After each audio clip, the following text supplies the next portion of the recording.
Okay, so continuation with our topic, no? So anchor lights, then hoist the anchor sign. So kapag naka-anchor tayo, alam naman natin na i-raise natin yung black ball. Then next, anchor position must be checked by bearings and every 15 minutes. So lagi natin i-check if yung ating vessel is the same position pa din siya the way tayo nag-start ng anchoring or the way tayo nag-finish ng anchor rather. So kasi alam naman natin na nasa dagat tayo, so tendency afloat yung vessel natin and pwede tayong mapadpad sa or mawala tayo sa position na binigay sa atin. So again, yung bearing na kukuhanin natin or gagamitan natin ng position is dapat hindi gumagalaw, no? Kasi ayun yung pinaka course na kukuhanin natin kapag magche-check tayo ng position. Then check anchor position by bearings. So ayun nga yun. Then next, intra-ship communication, we are going to heave anchor. We will heave. So, para inform yung mga kasama nyong vessel kung bakit kayo parang biglang umaandar or parang nawawala na kayo sa position. Then, turn the windlass. So, windlass, bubuksan nyo, no? Yung windlass, ito yung sa ginagamit din natin pagdating sa mooring operation. Then, next, heaving port anchor, heave up port. Anchor is loose from the ground. Anchor is loose from the ground. Then, 3 shackles left in. Ibig sabihin, 3 shackles na lang yung natitira para yung anchor nyo ay uh, mawala na dun sa in the water. So, next, anchor is clear. Ibig sabihin, yung anchor nyo ay wala na sa tubig. Then, anchor fastened, meaning your anchor has been secured. Then another for the intra-ship communication, we are going to berth on the starboard side, meaning didikit yung vessel nyo on the starboard side part ng vessel didikit sa port, no? Then next, prepare heaving lines forward and aft, meaning your vessel preparing forward and aft heaving lines para makadikit sa port. Then, fasten line, ibig sabihin yung vessel nyo naman ay naka-fast na ng line. Ibig sabihin na naka-fast, naka-secured na. So, sino yung kinakausap nyo dyan? So, ang kinakausap nyo dyan ay yung uh, mooring master doon sa port, no? Kasi we are transferring communication or exchanging communication outside the vessel na. So yung kausap nyo dyan, since ang pinaka-idea dito is you are giving information from the other parties na about sa vessel nyo kasi didikit kayo sa port. For example, yung vessel ay hindi pinadirect na makadikit sa port. Ang nangyayari dyan, pinag-a-anchorage muna, then after na anchorage, hib up anchor. Kapag nag-hib up anchor na, ngayon naman is didikit na kayo sa port. Then, yung kinakausap nyo dyan na about heaving up anchor is para aware yung port na kung ano na yung progress doon sa vessel nyo. Yung pinaka mooring master doon, no? Then, kapag naman na laman ng mooring master na yung lines, which is yung lines, no, yung mooring lines na nagdidikit between your vessel tsaka sa port ay naka-fast na fore and up and also the springs. Ibig sabihin, your vessel is successfully secured na dun sa port nyo. Then, prepare to start engine. So, another, ano naman to, no, information. Pagdating naman to sa berthing. But, for this, prepare to start engines. Ibig sabihin, yung engine nyo ay naka-start na, then start engines. So, everybody is ready for departure. Ito naman, kung yung scenario kanina ay berthing, dito naman, unberthing. Paalis na kayo dito sa barko, dito sa port. Yung barko nyo alis na sa port. So, syempre, bago kayo mag-commence ng unmooring operation or mooring operation, dapat naka-ready na yung engine nyo. So, naka-standby, naka-start, and ready for the departure na. So, once na na-cast off na yung lines, no, ile-let go na siya para mawala na yung pagkakadikit nyo sa port. So again, exchanging of communication between your vessel and outside the in teka, ba't intra to, no? Kanina inter. Anyway, so mapa-inter or mapa-intra, no? But this communication, pag outside naman ng outside the vessel, inter siya, no? So if intra communication to, ang mangyayari, para aware yung crew members na nandun sa forward and aft na magka-cast off or magka-cast on sa vessel nyo. Then, intra na 'tong pinag-usapan natin, kasi kanina na-discuss ko yung intercommunication. So, eto balik tayo sa intra para aware yung, nasa forward part ng vessel nyo na magda-drop kayo ng anchor or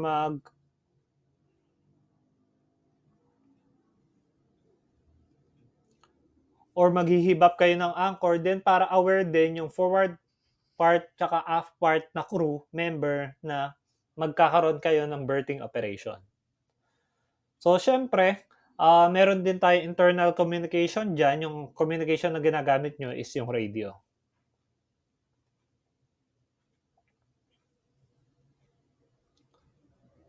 Then, again, sino yung nagsasalita dyan? So, yung nagsasalita dyan, si Master. Kasi si Master naman, ang kausap niya, bali dalawa yung radio ni Master actually. Kasi yung isa for the intra-communication, yung isa, intercommunication tsaka intra-communication. So, yung intercommunication, ito yung sa mooring master. Kausap niya kung ano yung magiging, kasi dapat ano yan simultaneous yan. Dapat aware kayo na nasa loob ng vessel, aware kayo na on board the vessel, and aware dapat yung nandun sa port side. Port side, I mean yung doon sa side ng mga ports, sa port area. Dapat aware sila kung ano yung magiging action nyo. Unless otherwise, kapag hindi nila alam na magka-cast off kayo, ang mangyayari, magkakaroon ng miscommunication. So, dapat, kaya nga, ang captain yan nilalagay dyan kasi para equip siya or equip talaga yung magiging yung makikipag-usap between the port, no? So, ayan, casting off. So, single up, fore and aft, no? Slack away para matanggal yung line.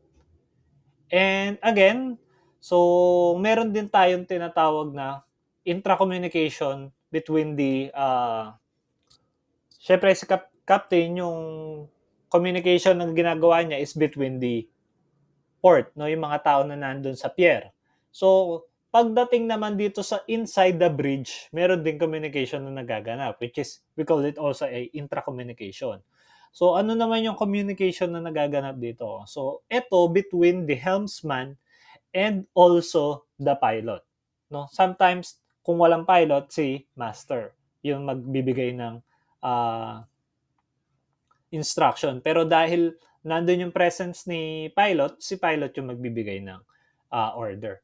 So, for example, rudder must be held in the fore and aft position. Ibig sabihin, your vessel must be in the midship or your steering must be in the midship. So, I know parang nasa navigation to, pero kasi it is part of the maritime communication on board. Kasi ginagamit ni helm order yung maritime communication. Kasi hindi kayo pwede magbanggit ng ibang term or ibang word na hindi siya acceptable sa maritime communication. So, again, hindi ko to masyado i-explain yung starboard 5, hard port. We're going to explain yung term na ginagamit pagdating sa maritime communication because we're referring into the communications on board using the code in the maritime. So, 5 degrees to starboard. So, dapat aware si helmsman na the pilot was referring starboard 5. No? Ganon din sa hard to port, meaning kapag yung vessel nyo is or the order for the rudder must move into the hard to port. No? So, meet her, meaning to swing of the vessel head in turn, then reduce the vessel swing rapidly, meaning dapat ma-steady mo yung kurso. or ma-steady mo yung course. Then reduce the amount of rudder and hold, ibig sabihin, ease her. No? Then steer steady course on the compass, meaning steady as she goes. No? So kung nakita nyo umaandar yung pinaka rudder angle natin, pag sinabing steady as she goes, you must steer steady on the compass heading. So kung ano yung naka-heading na yun, pag sinabing steady as she goes, mas steady mo siya. So OOW, Officer of the Watch, and the helmsman. So OOW gives the helm order of 185 degrees port side. So you should repeat the order para malaman mo kung tama ba yung pagkakadinig mo. I-repeat mo. Sasabihin mo, steady on 182 degrees, no? Or 182, kahit hindi nyo nasabihin yung degrees. So, kailangan, ma-repeat mo siya kasi para aware si OOW na tama yung pagkakadinig mo. Kasi mayroong mga instances na yung order na sinabi kasi numbers yan eh. So, minsan, merong mga OOW or merong pilot or merong captain na mahina yung boses. Meron din language barrier. Meron din hindi mo alam ikaw na pala yung kinakausap kasi si pilot, meron siyang kausap sa radyo tapos bigla siyang all of a sudden nagbigay ng order. Ikaw na helmsman na nag-steering ng wheel, nakikinig ka doon sa radyo, akala mo si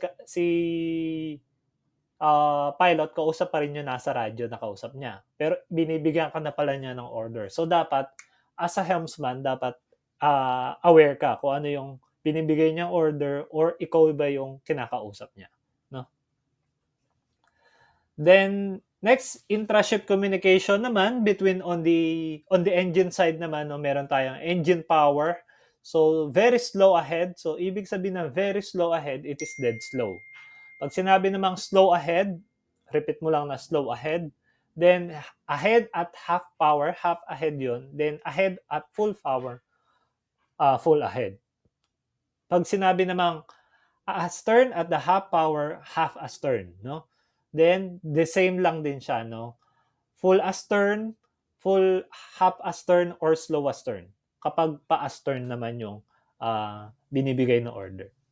Then next, meron din tayo emergency full ahead, full astern, or the operation of engines no longer required. So finish with the engines. Pag sinabi ni Captain, finish with the engines, ibig sabihin, the engine is no longer required for the operation.